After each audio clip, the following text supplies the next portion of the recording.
एक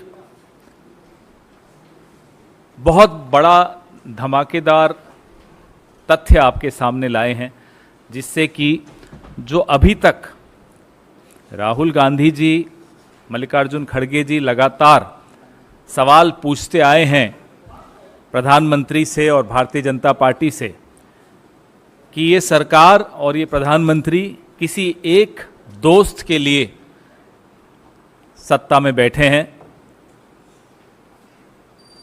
उन सवालों के कई जवाब आज के इस, मैं फिर से दोहराता हूं, धमाकेदार प्रेस वार्ता में आपको मिलेंगे। मैं ज़्यादा समय नहीं लूँगा। शक्ति सिंह गोहिल जी कागज़ों के साथ गुजरात से विशेष तौर पे यहाँ आए हैं इस प्रेस वार्ता को संबोधित करने। थैंक यू पवन भाई।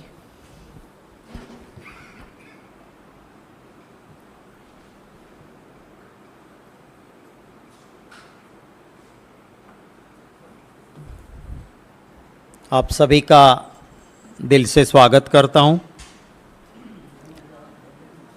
मैं जानता हूं कि प्रेस और मीडिया के साथियों के लिए इवनिंग इजी होती है और मॉर्निंग थोड़ी मुश्किल होती है, पर मेरे पास कोई चारा नहीं था। फ़्लाइट मुझे 1 बजे पकड़ना है और 3 बजे मुझे अहमदाबाद पहुंचना था और कोई फ़्लाइट का ऑप्शन नहीं था, इसलिए आपको सुबह 11 बजे मैंने कष्ट दिया है। मैं आपको मैंने एक डॉक्यूमेंट भी शेयर किया है, उसके रिलेवेंट पैराग्राफ्स भी मैं आपको बताऊंगा। जिस तरह से भय मुक्त भ्रष्टाचार हो रहा है, आपको जान के ताज्जुब होगा कि बिल्कुल लूट मचाई है। 3,900 करोड़ 3,900 करोड़ जैसे अपना माल हो और कोई उठा ले, वो उठाया। जो क्रॉनिज्म चल रहा है, नरेंद्र मोदी जी के आशीर्वाद से, उनकी मिलीभगत से, उनकी वजह से, उनकी मैं बात आपके सामने रखना चाहता हूं। गुजरात में एक PPA, power purchase agreement, Adani के साथ, अदानी पावर मुंद्रा लिमिटेड के साथ जीओजी का मतलब गवर्नमेंट ऑफ गौतम नहीं, government of Gujarat. Government of Gujarat ने साइन किया पीपीए। उसमें एक कंडीशन थी कि जो भी एनर्जी चार्जेस देने हैं, वो जो इंडोनेशिया से कोल आएगा, उस कोल की प्राइस तय होगी और उसके आधार पे energy charges Adani Mundra power limited को दिया जाएगा। ये पावर परचेज एग्रीमेंट साइन हुआ। अब ये कोल प्राइस कैसे तय होगी, उसके लिए साफ तरीके से पीपीए में लिखा गया कि जो भी परचेज करेगा अदानी कोल, उसके ट्रांसपेरेंसी, कॉम्पिटिटिव बीड और बिल वो गवर्नमेंट को सबमिट करेंगे। और गवर्नमेंट जो इंटरनेशनल मार्केट में प्राइस करने के लिए एक सर्किट है आर्गुस के दाम और अदानी पावर मुंद्रा लिमिटेड ने परचेज किए हुए बिल दिए हैं, उनका कंपैरिजन होगा। अगर आर्गुस से कम है तो वही पैसा मिलेगा, अगर आर्गुस से ज्यादा बिल है तो भी आर्गुस से ऊपर उसे एनर्जी चार्जेस नहीं मिलेंगे। ये साफ पीपीए था। आपको ताज्जुब होगा कि 5 साल तक अदानी पावर मुंद्रा लिमिटेड ने बिल सबमिट नहीं किए, डॉक्यूमेंट्स दिए नहीं, ट्रांसपेरेंसी की बात नहीं की और सिलेक्टेड लोगों से मैंने अपर सर्किट में खरीद किया है, मुझे एनर्जी चार्जेस दे दो। और सरकार देती रही, करोड़ों करोड़ों रुपया देती रही और यह भी फिर भी बाहर नहीं आता। ये जो मैंने आपको कागज दिया है वो बाहर नहीं आता। क्यों आया? कि हिडनबर्ग की रिपोर्ट आई, सुप्रीम कोर्ट में कमेटी रखने की बात आई, कुछ लोगों को पता चल गया कि अदानी को ये करोड़ों रुपए दे रहे हैं, उन्होंने आरटीआईज की, सेबी इन्वेस्टिगेट करेगी, डर लगा। फिर अधिकारी मिले कि हम तो 5 साल के से इसको लूटने देते हैं, बड़े बॉसेस के किए बिना तो हो नहीं सकता ना। जब तक मोदी जी या मुख्यमंत्री नहीं कहेंगे, कोई अधिकारी, आईएएस अधिकारी इतना रिस्क नहीं लेता, वो देते रहे थे। फिर डर लगा कि कहीं ना कहीं बात खुल गई तो कल जेल में हमें जाना पड़ेगा। तो ये खत लिखा गया। मैं आपको, जो मैंने आपको डॉक्यूमेंट दिया है, उसके पहले पन्ने के 3rd लाइन के लिए आपका अटेंशन इनवाइट करूंगा। 1st page 3rd line, bottom से ऊपर जो पैराग्राफ है। In the implementation stage above interim mechanism, it is observed that rate at which coal is being purchased by APMAUL माने Adani port Mundra limited significantly higher than the actual market, real market से काफी ऊपर आप दिखा रहे हो। Market value at which coal is being traded in Indonesia, GUVNL, इसका मतलब है गुजरात ऊर्जा विकास निगम लिमिटेड, पर गुजरात में कहते हैं कि GUVNL माने Gautam Urja Vikas Nigam limited, has been repeatedly seeking, सरकार बार बार मांग रही है। क्या मांग रही है? Documents, invoices, reports with regard to the reference being taken by Adani Port Mundra Limited in procurement of coal through spot market inquiry। हम बार बार मांग रहे हैं, आप दे नहीं रहे हो। अगर वो नहीं दे रहे थे तो सरकार उसको 5 साल तक पैसे क्यों देने लगी? नाउ मैं आपको सिर्फ टाइम बचाने के लिए रिलेवेंट पैराग्राफ्स में, माने 2nd पेज पे 3रे पारा पे आप आ जाइए।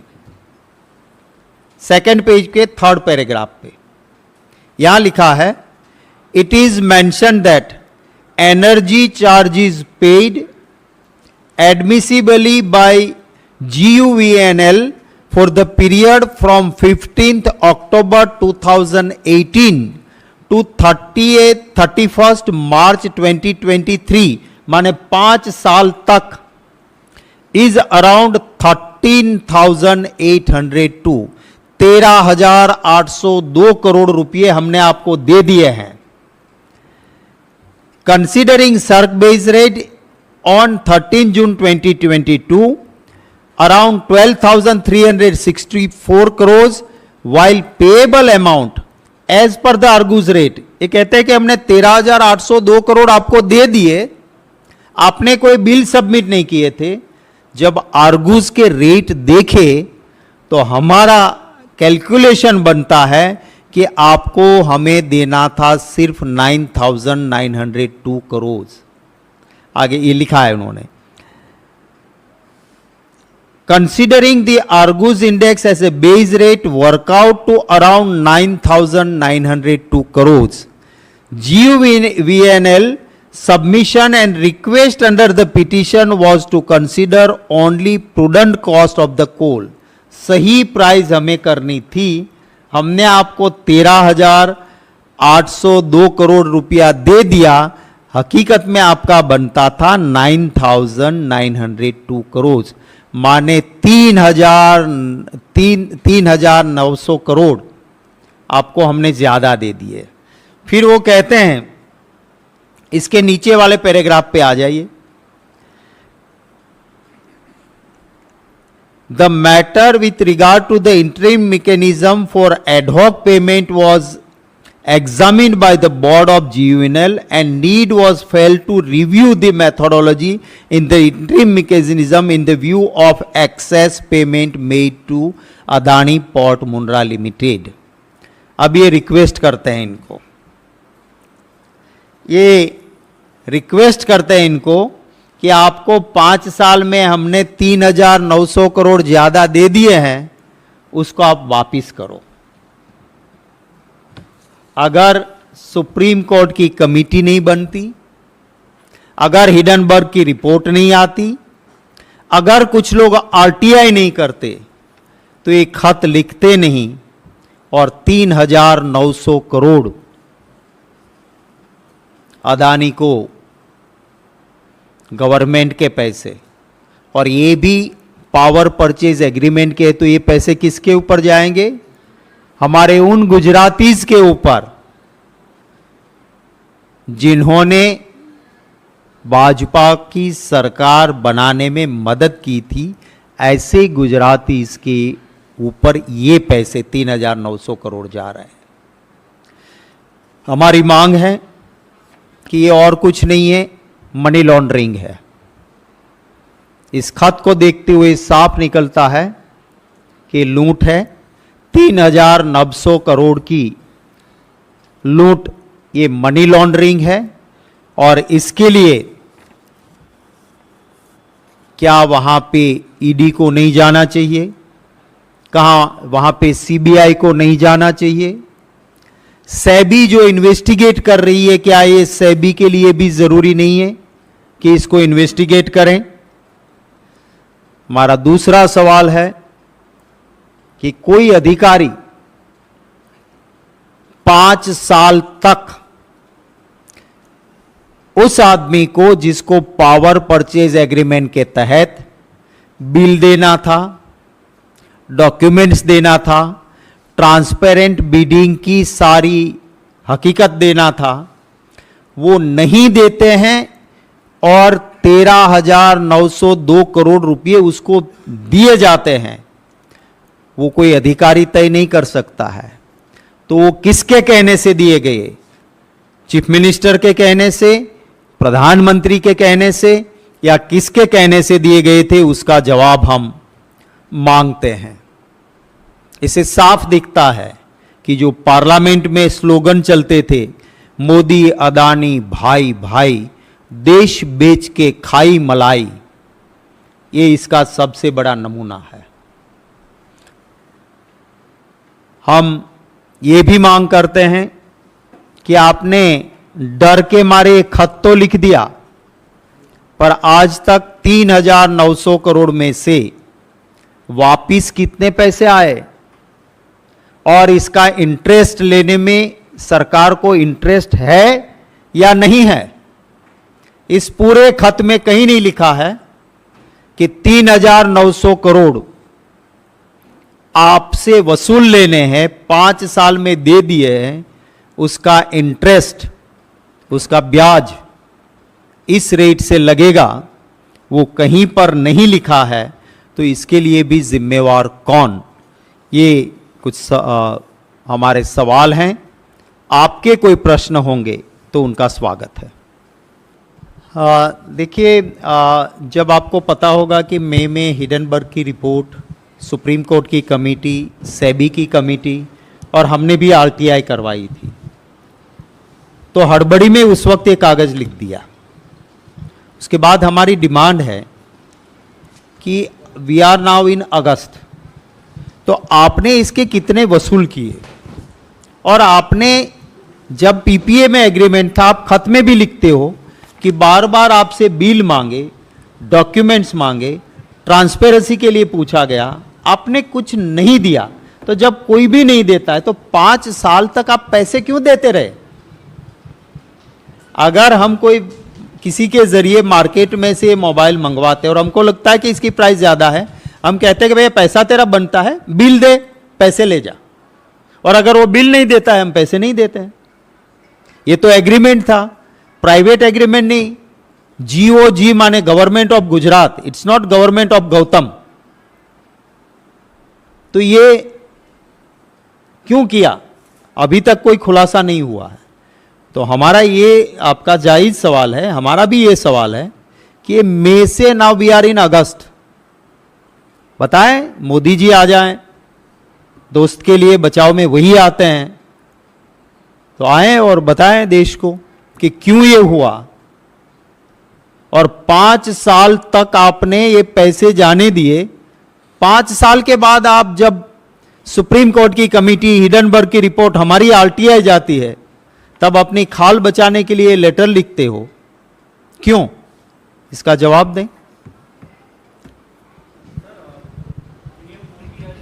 इसी पर पहले let's focus on this issue.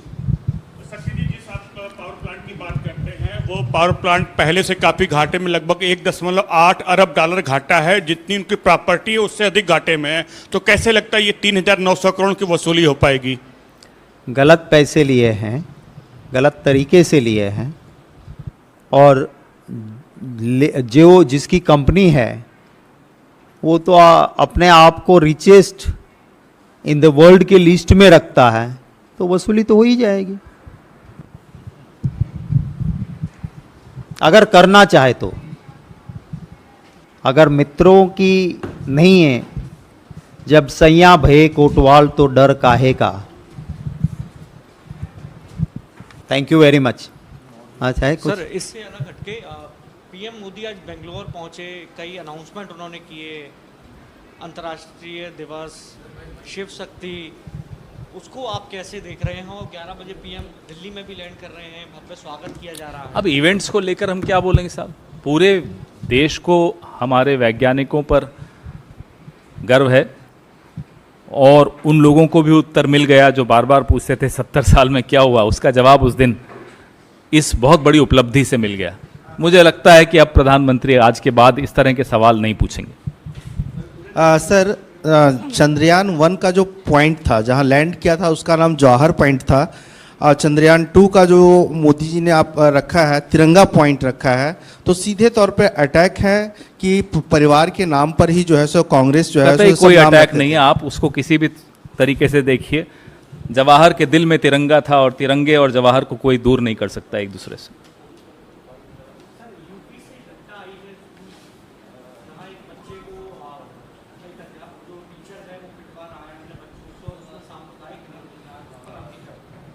जो नफरत की पाठशाला इस देश में चलाई जा रही है,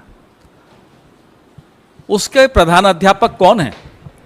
सवाल उनसे पूछा जाएगा। अब पूरे विश्व में जो छवि भारत की निकल कर आ रही है, क्या उस छवि से हमें किसी को गर्व होता है?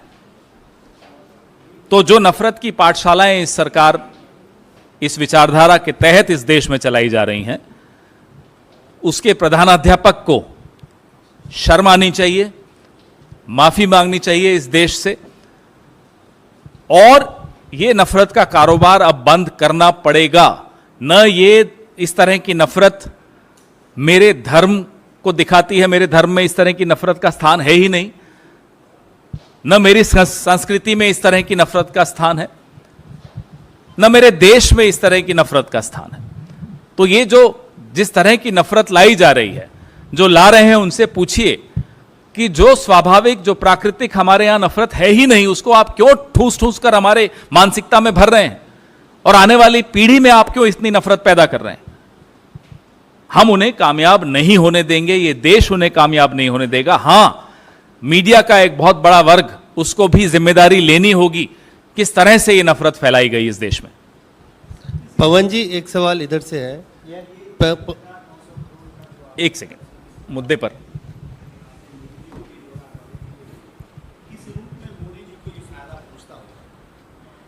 देखिए, मोदी जी गुजरात से आते हैं, आज भी वहाँ पे सब जानते हैं कि बैकसीट ड्राइविंग उन्हीं का है। अगर आप भय मुक्त भ्रष्टाचार नहीं करते हो, अगर आप खाते नहीं, खाने देते नहीं, तो आपके नाक के नीचे ये कैसे हो सकता है? मतलब साफ है कि आप आधा सच बोलते हो कि मैं खाता नहीं, खाने देता नहीं। पूरा सच ये है कि आप करोड़ों से कम खाते नहीं, सच बोलने वाले को चैन की रोटी खाने देते नहीं। ये सच्चाई है। पवन जी, मेरा सवाल ये है कि पहली बार ऐसा हुआ है भारतीय लोकतंत्र में कि एक राज्यपाल एक चुने हुए मुख्यमंत्री को पत्र लिख के कहता है कि मेरे सवालों का जवाब दो, नहीं तो राष्ट्रपति शासन की सिफारिश कर दूंगा। पंजाब की घटना जी है। जी, मैंने देखा। क्या कहेंगे? इस पे क्या कहना है? आपके सामने है राज्यपालों और उपराज्यपालों की भूमिका पिछले 9 साल में आपने देखी। राज्यपाल का पद राजनैतिक पद नहीं होता, संवैधानिक पद होता है, उसकी एक गरिमा और मर्यादा होती है। लेकिन राज्यपाल अब सिर्फ केंद्र सरकार में बैठी सत्ताधारी पार्टी का नुमाइंदा बनकर अपने कर्तव्यों का निर्वहन करेगा, तो इसी तरह के उदाहरण आपके सामने आएंगे। एक देश में एक फेडरल स्ट्रक्चर है, उसका सम्मान, उसका कस्टोडियन राज्यपाल होता है। जब रक्षक ही भक्षक बन जाए संवैधानिक मर्यादाओं का, तो संविधान कहां तक बचेगा, कब तक बचेगा, ये एक बहुत बड़ा सवाल हमारे सामने है।